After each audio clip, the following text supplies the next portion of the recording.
আসসালামু আলাইকুম রহমতুল্লাহ বারাকাতুহু। আজকে একটি ইনভার্টার সার্ভিসিং করব।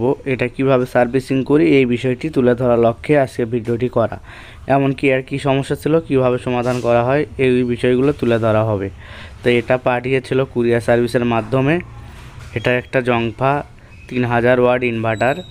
তো এটা আমরা ইনভার্টার এবং চার্জার, তো এটা আমরা মেরামত করব। কিভাবে মেরামত করি সেই বিষয়টা আপনাদের সামনে তুলে ধরব। তো আমাদের চ্যানেলে নতুন দর্শক হলে অবশ্যই আমার চ্যানেলটি সাবস্ক্রাইব করবেন, এমনকি পাশে থাকা বেল আইকনটি অ্যানাবেল করবেন। তো এই 3000 ওয়াট ইনভার্টার আমি খুলে দেখতেছি কোথাও কোনো সমস্যা আছে কি না।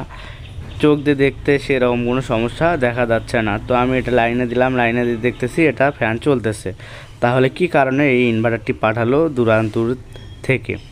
তো এই ইনভার্টারটা মূলত সব কিছু ওকে আছে, কিন্তু চার্জিং সাইডটা ওকে নাই।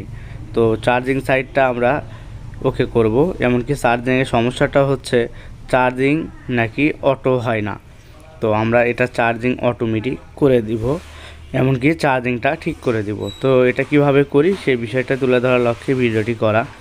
তো তার আগে আমরা এই ইনভার্টারের চতুর্পাশের যে সাইডে নাট দেওয়া থাকে এই নাটগুলো আমরা খুলে নেব। নাটগুলো খোলা কমপ্লিট হলেই আমরা কাজে চলে যাব।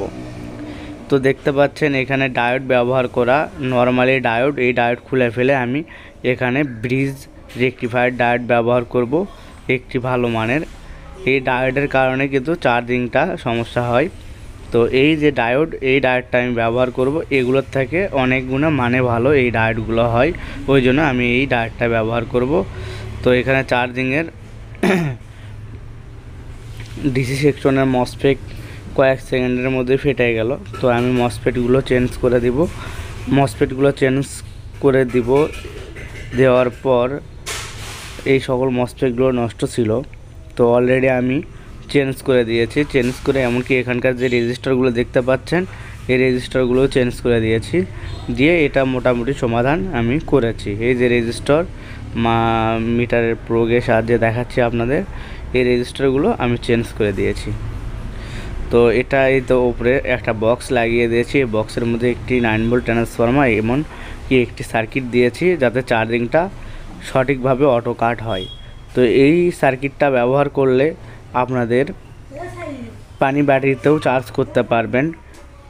এই ইনভার্টারগুলো মূলত তৈরি পাউডার ব্যাটারির জন্য, কিন্তু আমি যখন এই সার্কিটটা ব্যবহার করব তখন এটার চার্জিং কাটটা সঠিক হবে, যার কারণে পানি ব্যাটারিতেও ব্যবহার করা যাবে। এমনকি আমি যে ডায়োডটা দিয়েছি এই ডায়োডের মানটা ভালো, পানি ব্যাটারিতে লাগালেও এসি সেকশনে যে প্রেশার পড়ার কথা সেই প্রেশারটা ওইভাবে পড়বে না, যার কারণে পানি ব্যাটারিতেও সুন্দরভাবে চার্জ হবে। তো আপনাদের যদি এই ধরনের ইনভার্টার থাকে পানি ব্যাটারিতে লাগিয়ে ব্যবহার করতে চান তাহলে আমার কাছ থেকে মডিফাই করে নিতে পারবেন।